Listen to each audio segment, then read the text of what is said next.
I spent tens of hours listening to all of MrBeast's latest interviews and podcasts to get his best takes about YouTube that could help anyone building anything online. And in case you're new to the internet, MrBeast, aka Jimmy Donaldson, is the world's most subscribed YouTuber with over 500 million subscribers. That's 500 million accounts subscribe to his YouTube channel. And he's been on YouTube since basically forever. So this guy knows his stuff. And I want this video to be unique, so I'll only be using clips from interviews that he has done in the past year. We will be watching it, and then I'll be sharing my takes on them as a video content specialist, and I'll also provide any actionable steps to take on each one. So let's go. And by the way, point number 10 is my favorite one. If you're trying to actually build I guess for lack of better words, a community, or get it where a lot of people care about you, YouTube is 100% it, because, you know, if you spend an hour on the toilet flipping through TikTok, you'll watch 200 TikToks, and then you quiz someone what they saw, they can't even remember. Like people with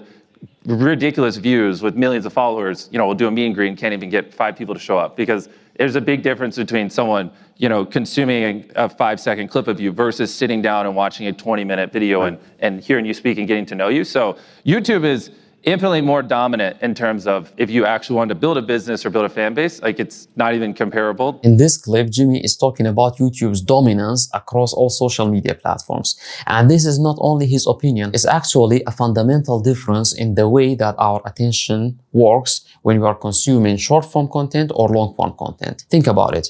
When you hold your phone and you scroll through Instagram Reels or TikTok videos, you go from one to the other, you don't really pay enough attention. On the contrary, when you actually sit down to watch a YouTube video, to listen to some long-form content, you're actually paying more attention and for prolonged amounts of time, so that you get into the zone of learning.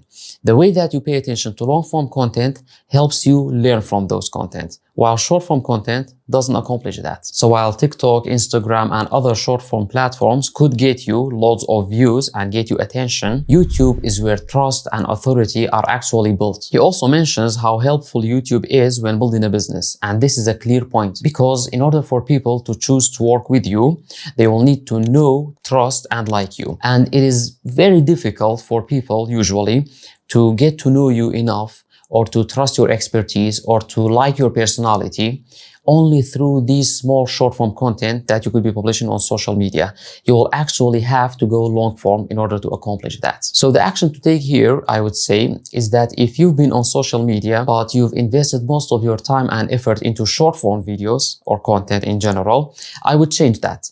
Because short-form content works if it drives people somewhere longer, and that somewhere is YouTube. The fact that Alphabet owns Google, and Google is a search engine everyone uses, and they also own YouTube, so Google essentially funnels everyone into YouTube. That's what allows YouTube to be so large. But then on top of that, majority of people use the Android operating system on their phone, which YouTube comes pre-installed on. So it's just like, literally, as people get access to the internet, it basically funnels you, whether you're searching something or you're using your phone, into YouTube, and which is why YouTube grows parallel with internet access. Like you get access to the internet, the next day you're on YouTube. Yeah, this just goes to show that this guy is an absolute genius. Obviously, I agree to what he says, and I would add 2 more points as well. The first one being that apart from the fact that when you search for stuff on any search engine, such as Google, you get results including YouTube videos, people also search directly on YouTube. In fact, YouTube is the second most used search engine out there. People are already searching for you and for what you have. They just can't find you because you aren't there yet. My second point that I want to add is that while social media posts could live anywhere between few hours to few days, according to the social media platform, YouTube is the only proven platform within the past couple of decades where you could be posting a video today and still getting views for it 5 years from now. And in case you're selling something, you could get sales from it 5 years or even 1 decade after posting the video. This is real life right here. And that's why YouTube is more of an asset and not just a platform. So the action here is that if you have anything worth sharing, any idea, any story, any information, knowledge, experience, products, and especially service that you could be providing, YouTube isn't optional. Because if you aren't there, you are being invisible to people who are looking and searching actively for what you have. To put it in layman's terms, you're basically leaving lots of money on the table. If you're motivated for material things, like if your motivation for grinding and uploading and working really hard is so you can buy a nice car and maybe buy a nice house, like you're not going to be one of the greats. because eventually you'll have those things. And then like which is where you see like around a theoretical inflection point, a lot of people do start to level off, because it's like you'll notice after they get a nice house, a nice car, and maybe buy some jewelry and get a little bit of money, all of a sudden they start uploading way less, they start trying way less, the quality goes down, and all of a sudden they magically are less passionate. I'm no longer as passionate about what I'm doing. And the truth is, they were never really passionate about what they were doing. They just were liked, making money so they could buy these things. The second they started getting those things and they weren't chasing the dollar isn't as important. Now they're like, oh, I can't be bothered anymore. Now that's another great point. And the thing is, you and I may not relate to those who would slow down after they reach their financial goals, but I think that we both could get why someone doing it only for the money would stop or slow down after they feel that they aren't succeeding fast enough. And the thing is, YouTube is a long-term game, and you're more likely to avoid quitting and continue putting in the effort if you are actually passionate about creating the content that you are creating. That's MrBeast's point here. Now, there is nothing wrong with doing it for financial reasons, obviously, but if that is your only drive, then you are more likely to slow down or even quit after you reach a certain milestone, or if you feel like you aren't going anywhere with it. But you are more likely to continue creating content if you are really obsessed with it. You would still put in the effort and continue grinding even in the rainy days if you actually are passionate about it, which is why MrBeast gave this answer when he was asked about his main advice. What's my advice? Honestly, just make content you love, because like we talked about before, it's going to take you to have success, many, many years. And if you don't enjoy it, you'll quit way before you get any. Yeah, so this point also reinforces the previous one about being passionate about what you're doing. And the thing is, lots of people are making content they think they should be making instead of content that they actually want to make. And by saying enjoying creating content, you either enjoy the act of creating the content, or you, for example, would like to talk about certain topics and you enjoy talking about them, and that's the content that you make. Or maybe you have a strong, genuine desire to help people, and that's what you do online. Or maybe you feel a sense of fulfillment while creating content or making a legacy or a personal brand or whatever it is that you enjoy. The most important thing, just like MrBeast said, is that you enjoy doing it so that you can continue. Okay, so the actionable step here is to basically study and investigate yourself and identify all the non-financial reasons for you to create the content that you are making or that you want to make. You identify them and you write them down and you keep them before your eyes, because these are the reasons that help you keep going. And in case you can't find any, then you should probably pivot and change the content that you're making and actually start talking about something that you want to talk about. Make 100 videos, improve something every time. On the 100th one, then ask questions. Also, this one's his famous advice. Let's hear it once again. Make 100 videos, improve something every time. On the 100th one, then ask questions. Every single thing can be improved. There's no such thing as a perfect video. You can go as low as you want, to like the coloring, to what you're wearing, to how you speak, to how long the video is, there's nothing that you can't improve. And so like just having that mindset where you're always trying to get better, and like applying that to everything across the board, not just narrowing in on this one little thing. That's real wisdom right there. And let me tell you why. Because when you ask him about your content and he responds like that, go ahead and create 100 videos, improving something each time, you end up with one of two outcomes. You either do what he said and create 100 videos, improving something each time, in which case, by the 100th video, you will have become great at creating content and you wouldn't have any questions. And you will have probably, more often than not, become a successful business owner or content creator, whatever it is that you're pursuing. So you don't need to ask any questions by the 100th video. Or you don't do that and you quit somewhere down the line before reaching the 100th video, in which case you weren't serious enough so that he is better off if he doesn't waste his time responding to your stuff while you would have quit anyways. So in both scenarios, you should go ahead and do exactly like he said. Try your best and create 100 videos, improving one thing each time. Now, the main thing about this advice is exactly that: improve one thing. If you go ahead and create 100 videos and each one is basically a duplicate of the previous one, then you aren't actually progressing. You're basically doing the same thing 100 times. That's not what he said. What he said, and the actionable advice for this point as well, is that you actually create 100 videos or even more, and each time you improve one thing. Now, the main thing here is that you choose what thing that is. It could be anything. It could be the hook. the title, the thumbnail, the call to action, the lighting, the audio, the way you present yourself, the way you talk, the script, the structure, the pacing, anything. You choose one thing and improve it. And the thing here is that once you do this every time, the improvements compound. Because for the rest of your content creation career, every time you would have improved that thing. So the results are very great. I spent 7 days buried alive, right? That got hundreds of millions of views, me laying in a coffin. It's like, holy shit. Put a coffin 10 feet underground, cover with 20,000 pounds of dirt. I'm literally in a coffin for a week. That's cool, that's viral. That was 7 days of me laying down. I theoretically could have, instead of doing that, laid in just a bathtub for 7 days. No one would have gave a fuck. Like that video wouldn't have, but in theory, it's the same amount of time, at least from a filming perspective. Logistically, maybe not. But in theory, both are me just laying down for 7 days. But one is super fucking viral, the other no one cares about. And so that's like the power of ideas. Like an idea, with the right idea, you can do the exact same amount of work as a different idea, but get 50x the return. So that's why I'm so adamant about generating good ideas. So he's saying that the same input of him laying down for a week could have ended up in a flopping video or a viral one, which it did, all due to the idea of the video and how he framed it. And that's right, because think about it. When you want to make a video, what's the first thing that you do? You start with the idea. The ideation is the starting point. And if it doesn't go right, if it goes wrong, then nothing else matters. You're starting from the wrong thing. So the actionable step here is that before picking up the camera next time, ask yourself, what is the bathtub equivalent version of the video that you're about to do? And what would the coffin equivalent version of the same video look like? Referring to MrBeast's point. For example, a bathtub equivalent video idea would be 5 tips to grow on social media. That's a very generic video right there. But the coffin equivalent version of the same video would be something along the lines of, I tried every social media strategy for 30 days. This is what actually worked. You see the difference there?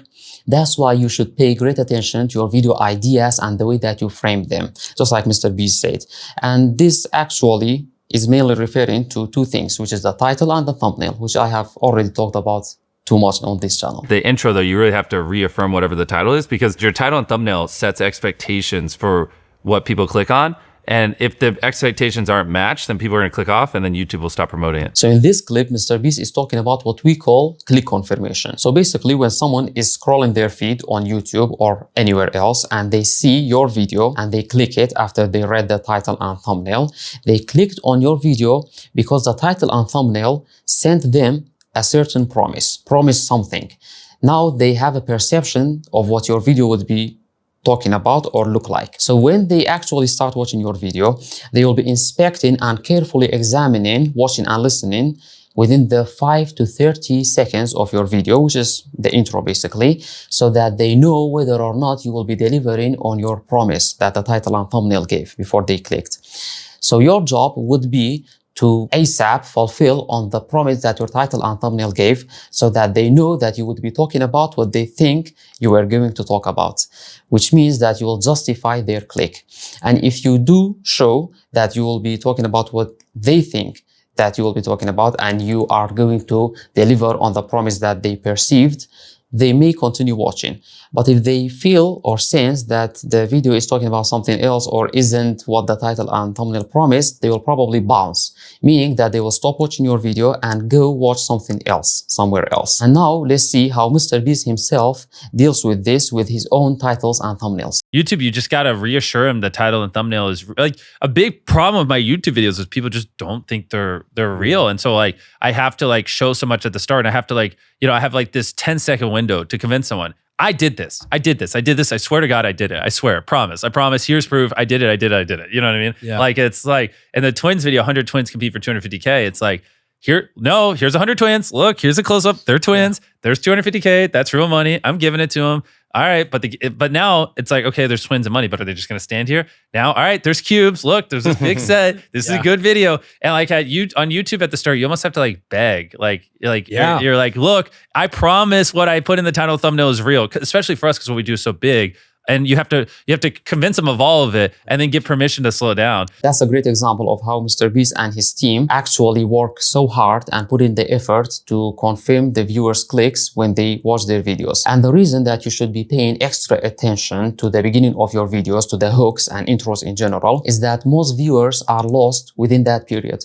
If you look at most retention graphs, you will see that the curve goes something like this. There's a huge dip in the beginning where most viewers bounce, and then some of them, a minority, continue watching. Well, that's not the case with most of MrBeast's videos, because him and his team have been reverse engineering the YouTube algorithm to perfection throughout the years. And one way that he has done that is by showing an equivalent frame of the thumbnail within the hook of the video. That's what he regularly does. Also, he usually says something which is also equivalent to the title. So he basically pays extra attention to the click confirmation, and you should do the same so that your retention graphs look better. And also, you don't lose most of your viewers, because the beginning of your videos are the make or break point of the entire video. It doesn't matter what you would be talking about if most of your viewers just bounce in the beginning. YouTube's algorithm, it does such a good job at just giving people what they want. Is like, the more you study the data, the more it just tells you, make videos people want to watch. And so I've said this a bajillion times, so my fans are gonna be like, oh, he's saying it again. But the more you study the YouTube algorithm, the more you realize I should be studying mass, psychological behavior. Like, I should be studying humans and what they like. The algorithm just rewards them what they want to watch, or gives them what they want to watch. So it's like, it's more just looking at our past videos and seeing, like, what are the things people found funny? What are the things people liked? What is the right pacing where people enjoyed it and didn't think it was too fast or too slow? He's basically saying that we should stop obsessing over the algorithm. And he is right. The algorithm just reflects what real people like you and I like to watch and react to. So instead of asking, how do I make the algorithm push this? You should ask, how would I make a real person genuinely want to watch this? And what would make them continue watching? So if you want the algorithm to work for you, you should first understand humans, understand something about human psychology and what actually drives us. And more importantly, understand your target audience, because you aren't making content for everyone. You should understand every single thing about your target audience, and then think about what they would want to watch and how would you help them or make them continue watching any video that you publish. And then make your content according to your target audience and what they would like to watch and how would they think, instead of making it according to just some algorithm that you can't even get your head around. So the actionable step here is that before making your next video, ask, why would someone choose to watch your video instead of all the other pieces of content that are competing for their attention right now? And once you get the answer to that, ask what would make them continue watching until the end, and then act accordingly. Also, after you publish the video, keep your eyes on the analytics. For example, look at the retention graph and see where are the dips, where are people leaving, and make changes accordingly. That's basically what MrBeast and his team have been doing all the time. I'm like really good at just obsessing over one thing more than anyone else on the planet. If I were to say what's my superpower, it's that I can just obsess endlessly about something, and I can just have the same thoughts over and over and over and over again. It's very weird. There was literally a day when I was 19 or 20 where I woke up, joined a Skype call with my friends, and where we were reverse engineering, why certain videos do well or whatever. And I remember that call being over 18 hours long. And then I hung up, went to bed, woke back up the next day, and instantly got back on the call and picked back. Like, that was the level of hours we were putting in. I mean, I didn't know anything besides just trying to make it happen. Well, does everyone have to do that? Thankfully, no. Not unless you want to have 500 million subscribers. But the thing is, you will still have to sometimes go all in and dive deep and obsess over it to win long term. Because you can't be a mid player and just expect the algorithm to carry you. That's not a real strategy. No, you will have to sometimes study in depth your best performing videos and your worst performing videos, what could be improved and what is actually working, both for you and for the creators that you would like to watch. So the actionable step here is to actually make some time regularly, and you schedule that time to study and investigate your best performing videos and also review the analytics and look at what's working for other creators and note them down. And any improvement that you make in this regard, any knowledge that you gain would actually compound, meaning that it will improve all the rest of your videos that you're going to be publishing and not only the next one. Now let's get into the 10th point, which is my favorite. And in this point, he's talking about when he was starting out and he used to spend all the money that he made back into his videos and what was his mom's reaction back then. It's very cute. One time she, like when we had, I don't remember, like some month where made like 100 grand and I'm like, okay, perfect. Now I can spend 100 grand this next month on videos. And she like took like 5,000 of it and put it away for me in my own bank account without telling me. But in case, you know, I ever went, you know, was over leveraged or went bankrupt like they did. And I found out about it and she's like, please don't take this money. Just let me set aside anything. Stop spending everything on videos. And I was like, no, this is perfect. Now I can spend more. Like, this is awesome. Thank you, Mom. And like, but to me, I don't really feel risk. Like, if anything, it like risk excites me, and like I have very high threshold for it.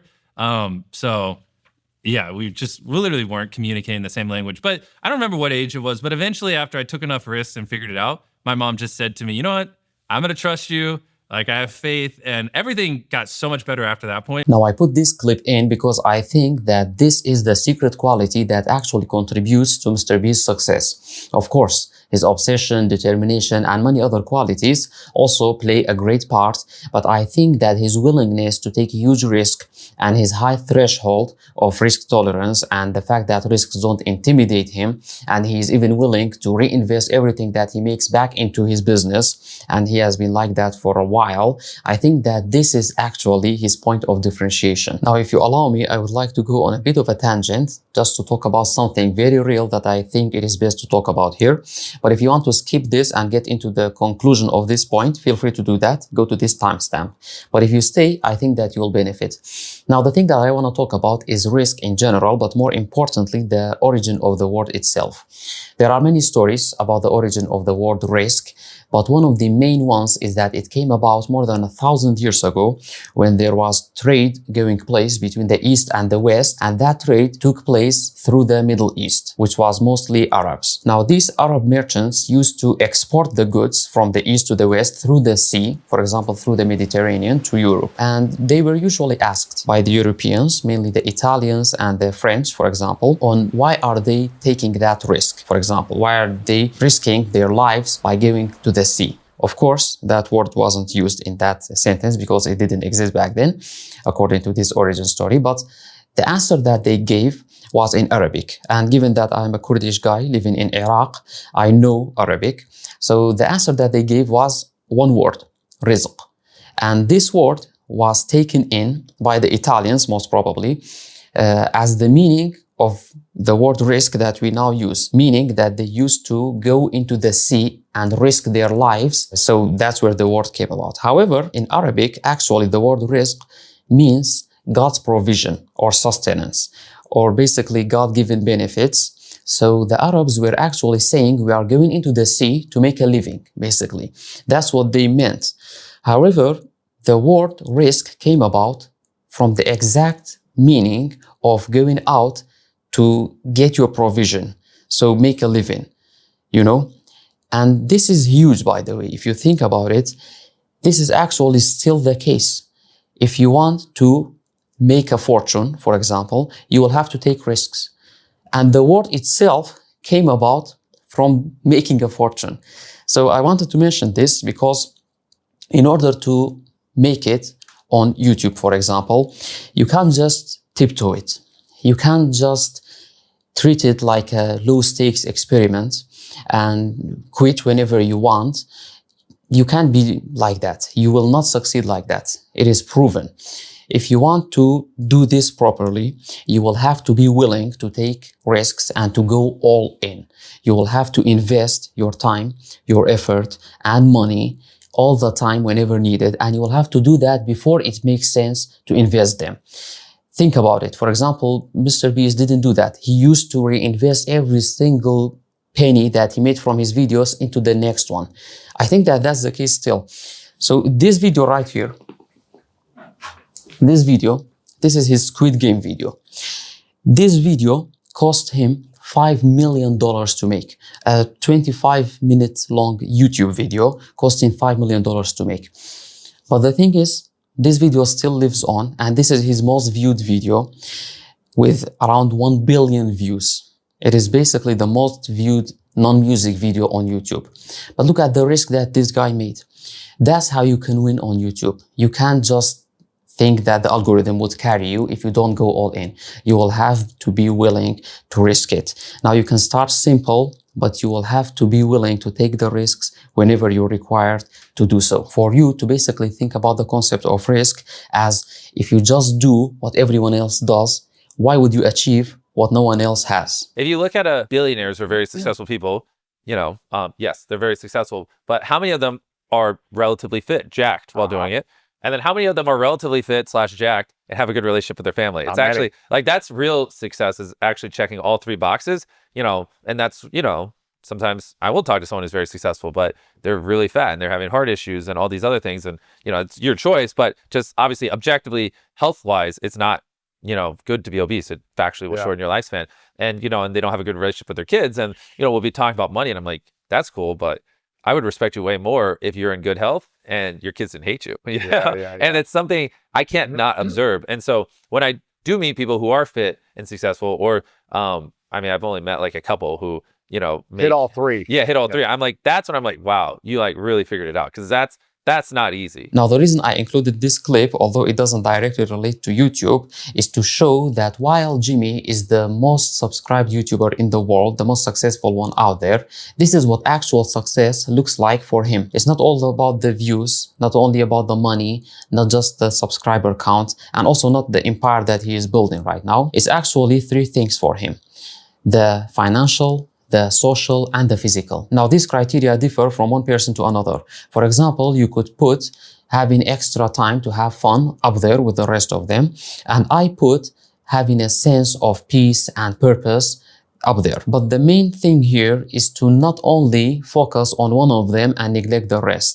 Real success, in MrBeast's point of view, real greatness, is by paying attention and improving all of them all the time, and not just one of them. Because I've read so many things on both sides of like the spectrum of people who love me and people who hate me. You just like get numb to it over time. And all you're looking for though is like, do 95% of people enjoy it? Did not like your video, or did 95% of people, what did they feel, right? You don't want to, you never over-index on the crazy local, outliers. And that's kind of what you'll see, is like, as long as like 95-ish% of people enjoyed what you put out or liked it, then you're good. But you're never going to make 100% happy. Yeah, so haters gonna hate. That's what they do.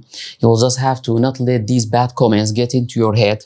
You can read all comments if possible and take in any positive feedback and actionable steps that you could use to improve your content, but leave the negative parts out. And the main point here, I think, is that you shouldn't be trying to please everyone, because that's basically impossible. So you're better off if you just be yourself. Even when ending a video, MrBeast pays great attention to what you do. This is him reacting to the host's call to action by the end of his interview. Listen to us wherever you get your podcasts. Watch us on YouTube. Share our clips. Instagram and TikTok Mondays and Thursdays. Bro, we've given him way too many call to actions. Bro, you got to pick one. Time. Let's pick another call to action. Oh, no. By the way, Jimmy, tell me, what should we do? What's pick the one. better way to If you actually want someone to do something, just say one thing. You just said rate this, share, They're not, no one's going to rate, share. Okay. Man, that's funny. But the point that he's making, by the way, is very true. Because when it comes to calls to action, if you ask people to do multiple things, now they will have to think what to do next, which is counterproductive. Instead, you are both better off if you just ask them to do only one thing. Which is why, if you found this video helpful, subscribe for more.